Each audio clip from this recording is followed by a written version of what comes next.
Hello, we are discussing about GATE 1991 ECE paper, and this question is 1 mark related to electronics. Here the question is, the built-in potential of gate source junction, gate junction of N channel JFET is 0.5 volts. Built-in potential of gate junction of an N channel JFET is 0.5 volts. The drain current saturates at VDS of 4 volts. When VGS is equal to 0, the pinch off voltage is.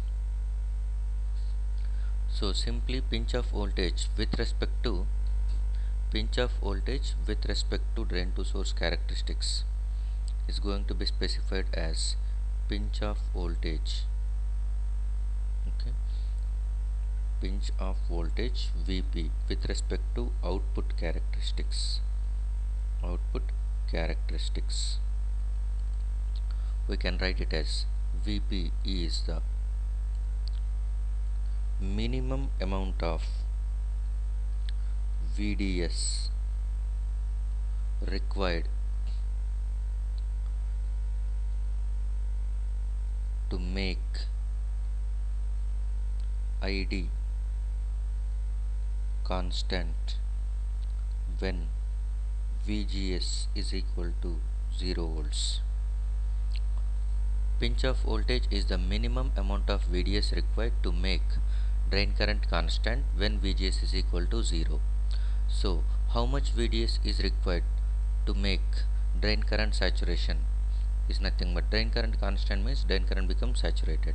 So VDS of 4 volts, but this VP is of positive voltage, but actual VP is going to be treated as with respect to gate to source voltage, and that is also called as VGS of, which will be specified in manufacturer's data sheet.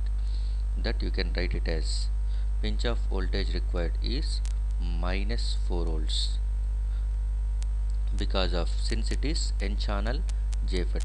For N channel JFET, pinch off voltage should be negative, so minus 4 volts. Magnitude is same, 4 volts, but we are going with negative sign since it is N channel. Okay, pinch off voltage can be defined with respect to output characteristics, with respect to transfer characteristics, but output characteristics is a limited sense. There is a restriction that pinch off voltage is only defined for VGS is equal to 0, not for any other values of VGS, whereas there is no restriction while defining the pinch off voltage with respect to transfer characteristics. So the manufacturers, what they specify is pinch off voltage with respect to transfer characteristics, that is pinch off voltage with respect to gate to source voltage, that value is opposite of with respect to drain. So that VDS is of minus 4 volts for N channel. If it is P channel, at that time this will be plus 4 volts. Okay, so the answer is minus 4 volts. Thank you.